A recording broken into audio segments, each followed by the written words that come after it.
Today, we're going to talk about a great topic, the why of money, change or become irrelevant. Eric has written a fabulous book that I highly recommend for all of our leaders in mortgage lending to read. Eric has had a long career and is well known within our industry. He is currently Chief Revenue Officer at NEXA, and prior to that has had a series of significant leadership positions. Hi, Eric. Eric, I'm thrilled to talk to you today. As usual, this will be a fabulous interview because your book is so important in our industry. It should be a must have for all of our originators and leaders because I think you put everything in really such a fabulous way. I want to talk in particular today about change or becoming irrelevant. So let's start off with what does it mean to be, in essence, irrelevant today in our business world? We'll get into the mortgage space in a second, but why do you think it's urgent now more than ever? Well, everything's sped up, right? Like Mhm. AI. In my earlier entrepreneur days, I used to say, technology doubles every year, right? Every 12 months, Yep. technology's doubled, right? And so whatever you build today, 3 years from now, 5 years from now, it's going to be obsolete if you don't keep Hmm. updating it, upgrading it, building on Sure. it, right? Hmm. And then it went to technology's doubling every 6 months, technology's doubling every 3 months, technology's doubling every 30 days, technology's doubling every week. Hmm. With AI, like I can't scroll, I can't open an email, I can't do anything with it. Hey, the latest AI just dropped. And it's just like I Yeah. just I just adopted this other thing yesterday. Yeah. Like what do you mean what do you mean the thing I adopted yesterday is now obsolete a day Hmm. later? Yeah, oh Hmm. yeah, ChatGPT's obsolete. You got to use Claude now because Claude's got this and it's like okay. That doesn't mean you have to adopt AI at a nuclear Hmm. pace. That's not what I'm saying, Sure. right? But you have to adopt AI. And like that's So, that like if you're not, if you're saying no, I'll wait on the sidelines and I'm just going to see who wins the battle and I'm not going to learn in the meantime. I'm not mhm. going to adapt in the meantime. I mean, you're just not going to make it. You're not right. You're Well, just not that going to make leads it. to my next question, which, and we've talked about this before, but maybe in your own career, in your own business life, what was the moment where you realized that you had to change, and if you didn't, you become irrelevant yourself? Well, I think for me, I had a very unique childhood, and I think that was taught to me by my grandfather Hmm. early on. We owned a chain of drugstores, and my grandfather was kind of the figurehead. And being in the stores, working in stores at a very young age, I was 6 years old, breaking boxes, putting stuff on shelves, and Sure. I was 8 years old. I was a part-time stock boy, and right, and so changing the stores was just part of the culture. You had to constantly change the Mm-hmm. stores because you wanted your customers walking and seeing different things because it had to be unique. It's kind of like what Costco does, right? Like you never really Yeah. know what Costco's going to have. Like you kind of do, but you don't because there's always Good that point. new thing on the end cap. It's like, oh, look, I didn't know they had that. And so that change is what brings you back every week, every week, every week because you don't really Mhm. know what's going to be there this week. Plus the food, right? You get The free the food. Yeah. tested, yeah.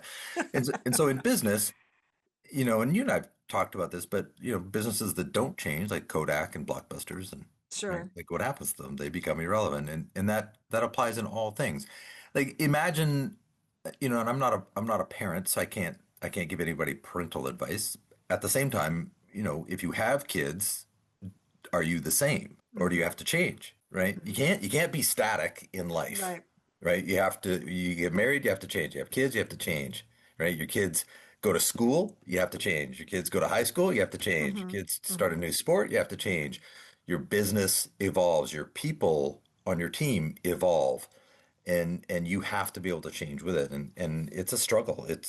I It's struggle not with it easy. every single day. Like it's not just because I talk about it doesn't mean, oh, I've mastered change. No, I resist it just the same as everybody else. It makes me Yeah. crazy, but I've learned to put things on top of it that make it required. It's like exercise, right? Like Hmm. I don't know that anybody enjoys exercise. We enjoy the result of exercise. And Hmm. so change, I don't enjoy change. I enjoy the result of change. And so just focusing on it that way. So when you look at the world of mortgage banking, so let's kind of jump into that one. And I used to do the tracking of the top 10 companies every 10 years. And no surprise that there were always new companies. And so, and it was never the same. It didn't matter basically what decade you're talking about. And so, when you think about that, what are some of the signs of a company becoming irrelevant? Losing its best people. Wow, Now, to me, that's the number one, right? It's not about losing people, it's losing your your best people, best. right? Hmm. And so what I've learned about growing a company is you have your core group, right? Hmm. Like if you're starting your own mortgage broker company, let's just say I'm Eric Mitchell, I'm going to start my own mortgage broker company. I'm going to hire a processor, a loan coordinator, or whatever. Hmm. And there's the three of us or the four of us against the world, right? That's my core. Hmm. And then we start hiring people for the company. We hire HR and compliance, right? And so that's my fringe core around Yeah. my core. How many of my fringe core can I get indoctrinated into the core? Hmm. Hmm. Right? Like I need you living, eating, breathing the team, right? And some will and some won't. But the Hmm. more I can build the core, the more I can build the fringe. And then I take that fringe and I indoctrinate them into the core and then I Right. build more fringe.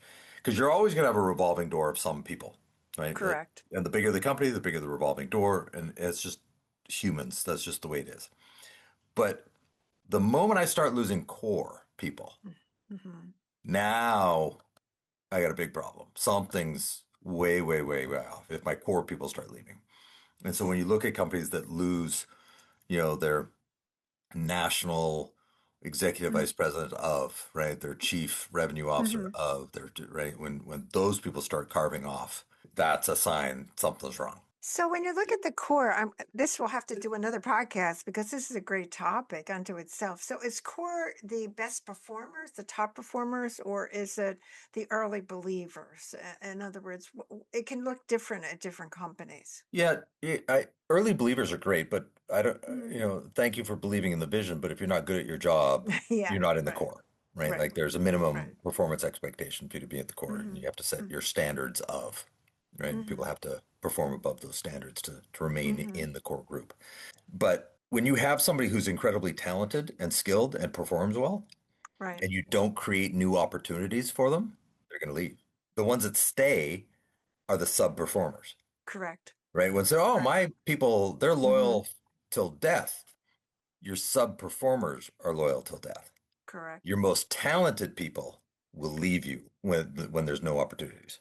Well, that's a fabulous point because I don't think lenders get it that in our industry, especially, is that we don't really develop folks. We don't develop people. And so they were left with the talented people need that next achievement level. And are they going to get it?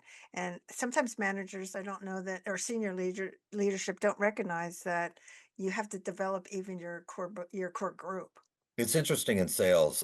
One of the videos that stands out in my mind was Simon Sinek did a video about Hmm. the Navy SEALs and Hmm. their trust versus ability Hmm. grid, Hmm. right? And so salespeople get promoted when they have really high ability, but you Hmm. don't really need to be that trustworthy as long as you're performing at a high level. Whereas Correct. Navy Hmm. SEALs, they'd rather Hmm. have somebody who's trustworthy and will teach you the ability, Hmm. right? We'll Yeah. scale you from an ability standpoint, we can teach that, but I can't Yeah. teach you to be a good human.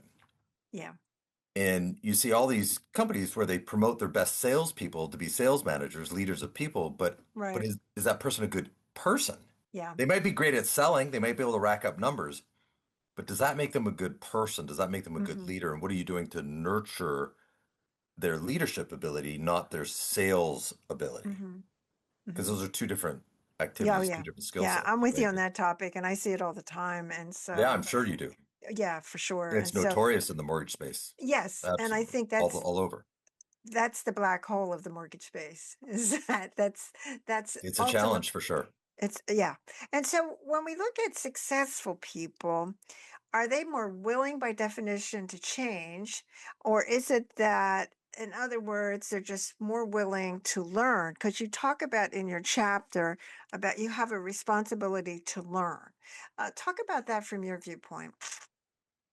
Well, responsibility to yourself, certainly responsibility to your team, responsibility to your Mm-hmm. family, right? Like one of the things I try to do my best with is I'm loyal to my family first, right? Mm-hmm. I'm not loyal to the company first. I'm loyal to my family. Right. Now, what does that mean? How do I define that? Well, I define it as I have a responsibility to go out in the marketplace and be as valuable as I can in the marketplace, to come Mhm. home for dinner with my family with the biggest paycheck possible while helping people, Mhm. right? Mhm. But valuable comes from I know something that Mhm. they don't, Mhm. which means I learned it, Mhm. right? And so if you're not learning, if you're Right. not adapting, right, then how are you valuable? Mhm. Like some people say, well, I'm valuable because I'm good at relationships. Right? I hear that sometimes, right? And I just, Yes, I that's my reaction. Oh, so you're broke. yeah, yeah. You just announced to me with big flashing lights, you're broke. You're broke, Because right? how are you managing relationships in business if you're not valuable? Yeah. W Like you could be likable, and that's a good trait. People want to do business yes, with people who are right, likable, and I get it. But if you're likable but not uniquely valuable, then you're always going to be struggling with money, always. right. Yeah. Well, that's And what I how are like. you uniquely valuable if you're not learning new things? Right. In other words, when you talk about it, which I think this is, I have to say, it's one page 65 that I have memorized because I think it's a very, it puts it in a simplistic way, but in an important way about you. In other words, have a responsibility to yourself to build on this component of learning, and you talk about what you need to know, and you go through it. So maybe talk to our listeners about that.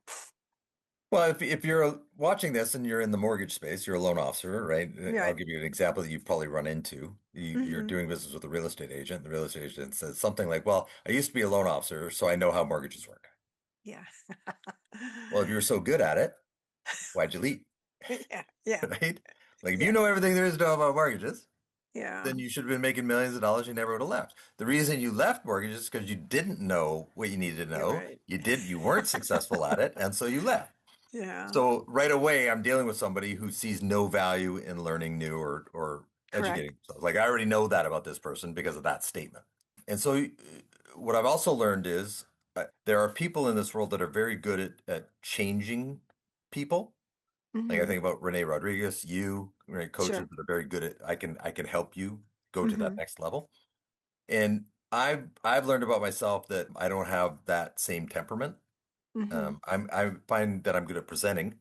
I'm good at creating information, creating value, but getting someone to do something with it, right? That's where my patience is not Sure. where it could be because, we'll agree, hey, you're going to do this one thing by next Friday, and then next Friday you're going to tell me why you didn't get it done because your dog ate your homework, and I was so busy. So busy it was a Yeah. 10-minute task. In an Right. entire week, you couldn't find 10 minutes. Wow, Eric, you got to understand. No, I don't. I really don't need to understand. Like, you're just not motivated enough. And that's okay too. Doesn't make you a bad human. Doesn't mean you don't get to vote in the elections. It doesn't mean like we all have the same, from a human value standpoint. You're just not valuable in the marketplace. You're not trying to be valuable in the Mhm. marketplace if you're not able to do what you said you were going to do. The task was 10 minutes. You didn't do it. I choose to believe you that you're not motivated. That's okay. And Mhm. so, a lot of people get offended by that. And I'm sorry, I don't mean to offend you, but Yeah. you're probably offended because there's truth in that. Yeah. Well, I have to say I'm becoming more like you because I don't have the patience either. Yeah. So Well, yeah, when don't it get happens so frequently, right? When yes. people like Yes. I'm dealing with Yeah. I'm dealing with a loan officer right now, and I was showing him how to create a link tree, right? Go to linktree.com, it's free. Here's how you do it. You copy Mhm. mine. He says, "Oh my God, this is amazing. I'm going to do it this weekend." Right? I waited, I think it was like the following Wednesday, hadn't heard from Mhm. him, right? And, oh, Mhm. I was going to do it over the weekend, Eric, but I got pulled into the thing, and but it's Wednesday. Like, what'd you do Well, Monday night, Tuesday night? Like it's a 10-minute task. Like, what are you yeah. doing? Right. And they're oblivious. And so, like, if you can't do that, then you're not going to adopt AI. You're not going to adopt technology. You're No. not like there's things that are far more difficult than that, Right. like adopting a CRM for your daily activities, integrating your calendar from your CRM to your Outlook so that you're living and running your entire daily activities from your Mhm. calendar. Like those are things that require discipline and more thought and time, Mhm. right? Mhm. But if you can't create a free link tree in 10 minutes, okay, you're too busy for that. Okay, Yeah. I don't know. I don't know. Don't know how to Well, do it. I'm with you on that one. I say don't come back to the next class. So that's what I say.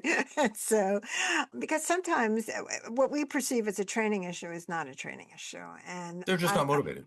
Yeah, they're well, just not. yeah, and the lenders, instead of addressing it many times, will let it go on its own little path. When the fact of the Yeah. matter is, the reality is that that person's not going to do a return on investment for you, is what it boils down to. So no, I see Yeah, it they all the won't time. implement anything you teach They them. So they want, teaching them yeah, spends, there's no value in teaching them yeah. anything because they won't do anything with it. They won't do any, well, they won't even do the part that's in the class. So that's the hard parts, or the easy part for sure.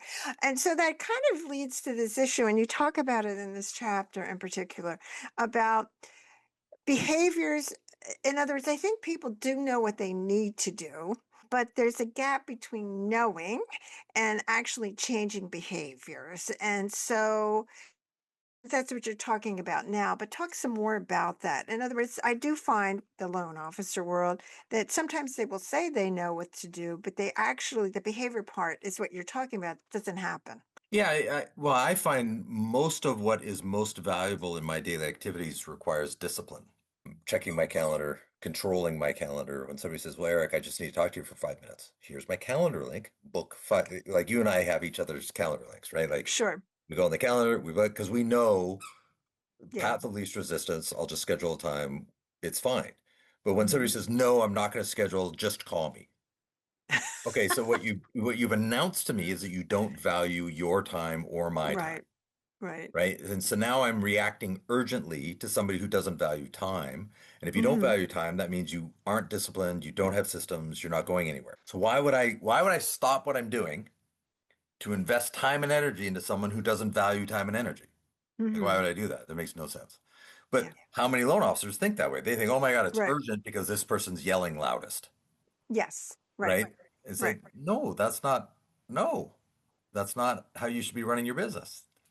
But Yeah. it's hard to get someone to understand that you have to stay disciplined, right? You have to say no. My biggest word I say almost all day long is no, no. But Eric, no, that's not Yeah. how this works, right? You're in my world now, right? Here's how it's going to work. Like, can you imagine going to a five-star restaurant and walking into the kitchen and say, "Okay, chef, here's what we're going to do tonight." No, that's his world. That's his or hers. That's Yeah. their kitchen. That's their, you would never do that, Yeah. right? And so if I'm the loan officer and I'm dealing with a client and a realtor, you're in my world. Hmm. We're not doing it your way. You do this three times in a lifetime. Hmm. I do it, 5 times a day. Like, Hmm. no, you're Hmm. you're doing it my way. Here's how it's going to work, and here's what's in it for you, and here's why this is going to create a better experience, and here's why I care enough, and I say this all the time, I care enough to be unreasonable. I'm unreasonable.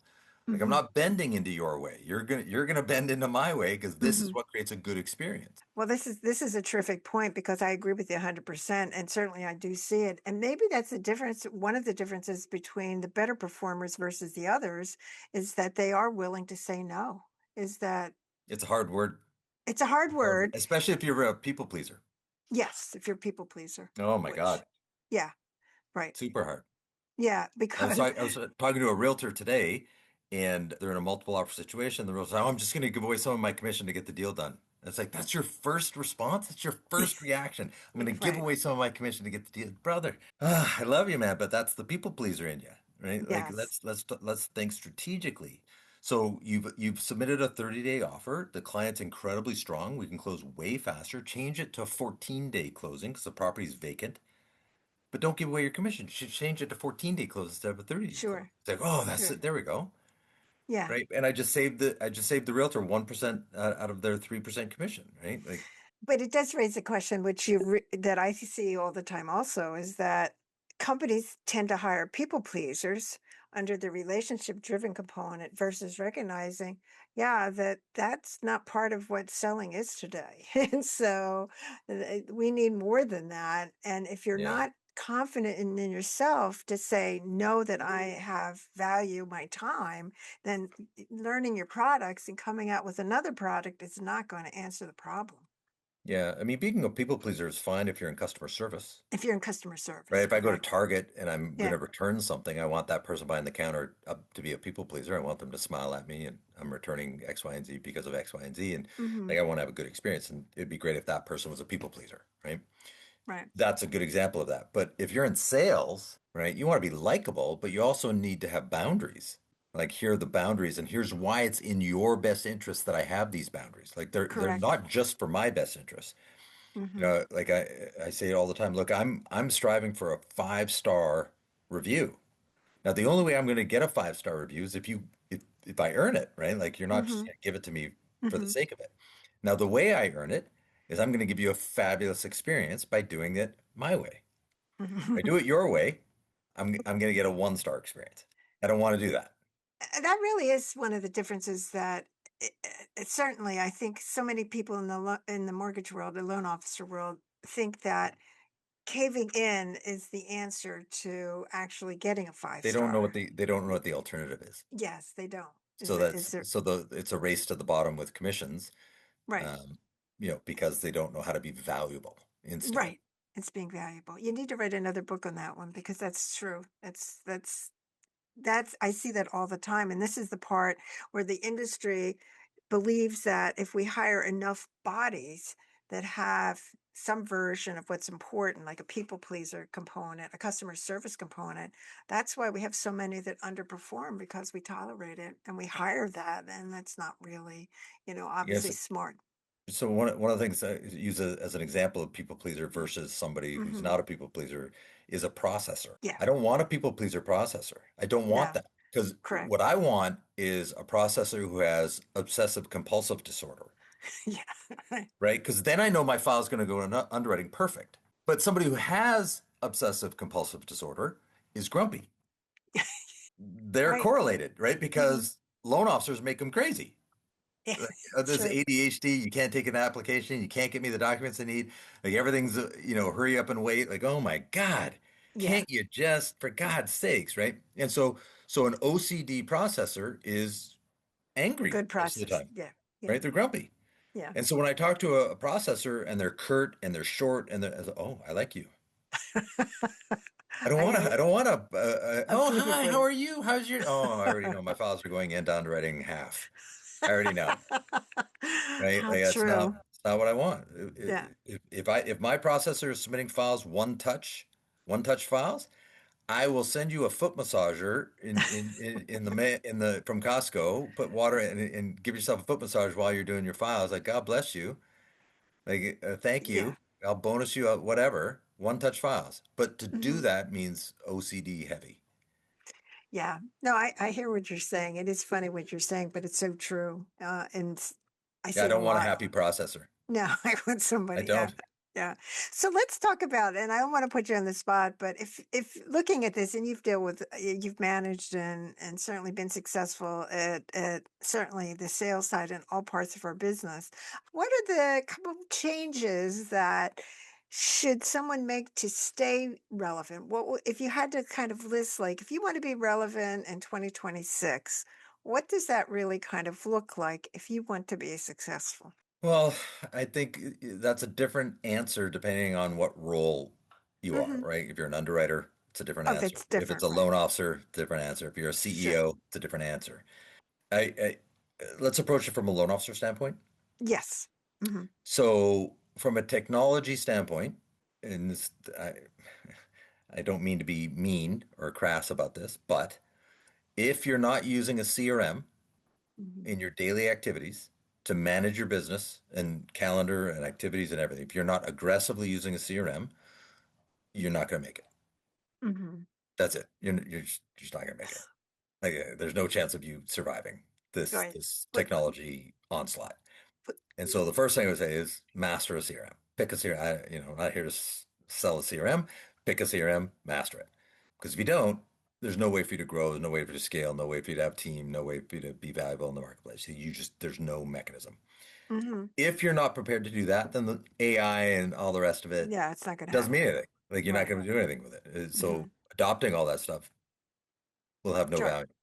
So, in other words, there's lots of CRMs. I'm just curious kind of what you see one that really does help a loan officer. Well, the one that really stands out to me is Go High Level. It's just dominating, and so there's so many master users now that sell, souped up versions of Go High Mhm. Level. I don't want to mention names because I don't Sure. want to No, I know. I promoting, but understand there's that. lots Sure. of them. But, Yes. but man, Go High Level really soup to Mm, nuts does mhm, mhm, everything. I don't care if you're doing Facebook ads or client mhm, follow-ups or text message mhm, campaigns or whatever. Like mhm. it seems to have a tool for all of it, all in one place. So, as no surprise to you, as I can tell you from my experience, not many loan officers really manage their CRM. That's correct. I think it's like Correct. 90% of loan officers don't They use a daily don't. CRM. No, Like it's they like don't. 90%. It's incredible. No, I see it all the time, and they don't work their former customers either. So I mean, like, Well, how would you work your former customers if I you don't know who they are because you don't have a know. CRM? That's true.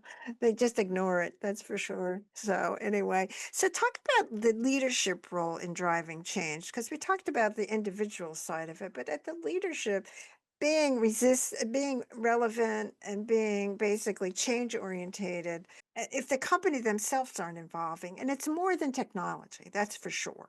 And so what are your thoughts about the role of leadership in encouraging like a change environment? Well, if you're a CEO, right, your job is to paint the vision of the company, paint the culture of the company, Hmm. and then hold the standard. No, I've never met anybody that cares how hard a CEO works. What True. people care about is the quality of their decisions, right? And so if you're like, I think Jeff Bezos says that on a good day, he makes two decisions, right? On a good day, that's a busy Hmm. day. I made Sure. two Hmm. firm decisions today, Hmm. right? Because he puts a lot of thought into making those decisions. And so as a CEO, it's just what's the quality of your decisions? Correct. And so you need to recuperate. You have a lot of stress and that's fine, right? But so you need to go do yoga and take a couple of vacations a year and you need to have good home True. balanced family life. You got to have a good relationship with your kids and like that's all important because otherwise you're coming to work and you're making bad decisions, right? You're gruff, you're rough, Hmm.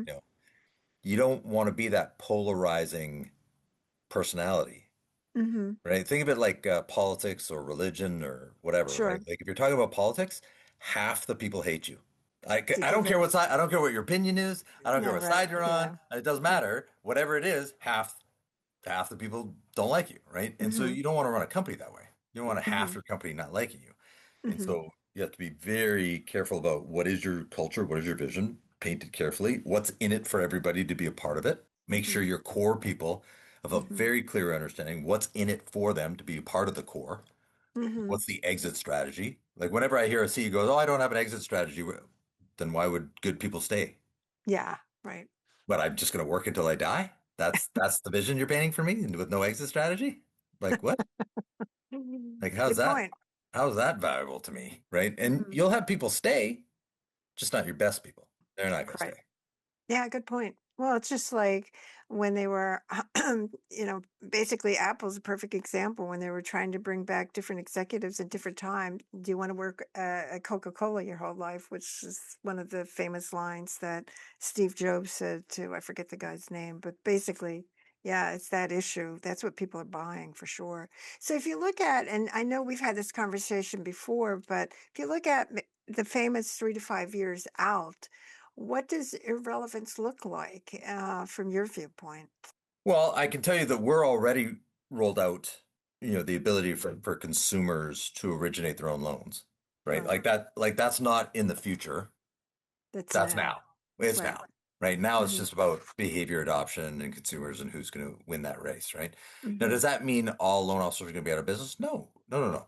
What it means because you still have a licensing requirement, right? The loan has to close in a loan officer's name. There's a NMLS license Hmm. attachment, right? So it's not like, oh, we don't need loan officers. No, no, Hmm. that's not what it means. But like instead of an underwriter underwriting 2 loans a day, they'll be able to underwrite 20 loans a day, Correct. right? And then 40 Hmm. loans a day. And that's the same amount of time, but just using technology differently, Correct. right? Hmm. So as a loan officer, if I can have no manpower in clean mortgages, right? So rate and term refi, 800 FICO Sure. score, 60% loan to value, 12 Hmm. debt ratio, right? Like it's the easiest loan in the history of the universe. Hmm. So Why can't I go to Google HR department and roll out a mortgage program for all Google employees? Right? Hmm. Here's your Google website. Do your own mortgages. Right? I'm going to undercut the market by 200 basis points because I'm not touching the files. I'm not touching files, Right? right? And now Hmm. I'm closing 500 loans a week as a loan officer Right. with no manpower. Correct. But I'm a loan officer. I'm out in the marketplace, creating value in the marketplace, closing lots of loans, but I'm using technology differently to close a lot more loans in the same amount of time. So Hmm. instead of making 250 basis points on the loans, I might make 50 basis points on the loans, but I'm Hmm. not touching them. Right. So, right. And so maybe I approach Costco and say, hey, I'd like to roll out a national mortgage program at Hmm. all in margin at 50 basis points. Here's what it takes to qualify. Boom, boom, boom. And Costco rolls it out on their website, and you're Yeah. closing Hmm. 9,000 mortgages a month, affiliated with Costco. Correct. Right. And so it's not a matter of is it coming? It's coming. It's It's here right. now. It's here now. Right. Right. And if you're saying, well, yeah, I'm not going to adopt a CRM, well, You're not in the game. yeah, I mean, Yeah, for you're not sure. in the game. I mean, that's Yeah. the basic fundamental minimum requirement. Yeah. You're not even creating value at that point. You're just performing at the minimum requirement Right. that Right. when I ask loan officers like, how are you uniquely valuable? There's three answers it can't be, which is price, product, and service. You can't talk about I have better rates. There's one Fannie Hmm. Mae, there's one Freddie Mac, there's one FHA, one B. Like you don't have better rates. Don't stop it. Hmm. You don't have better service, Hmm. right? Like you think you do, right? But there's somebody out there that's got better service, Yeah. right? And you got the same products I got, Hmm. right? So the moment you say any of that is unique, what you're announcing is you don't know what you're doing. And so Right. how are you unique? And the metaphor I use with people is a grocery store. Hey Pat, I just opened a brand new grocery store down the street from you. I'd love for you to check it out. We sell milk. No, no, no. We got 2%, 1% skim. I got cottage cheese. We never run out. It's amazing. You got to come check out the grocery store. Sounds silly, right? Because I'm not coming to your grocery store because you sell milk. I expect you to sell milk. Correct. Right. That's not a unique value proposition. Well, in mortgages, I expect you to have good rates. I expect you to have good service. I expect you Correct. to have Hmm. products. Hmm. None of that is a reason for me to come to you. Give me a unique value proposition that's going to capture my attention that nobody else says. And if you Yeah. don't have that, hey, start there, right? You Hmm. need to build one Right. that has nothing to do with price, product, or service. I agree. I agree with you, but I have to say, when you look at that premise, which is, I think, really where we're at as an industry, it is counter to hiring warm bodies and hoping that masses will show, basically make that difference. What you need are better people. Is what you need. I mean, that's Well, it. I would say you need better systems first. Hmm.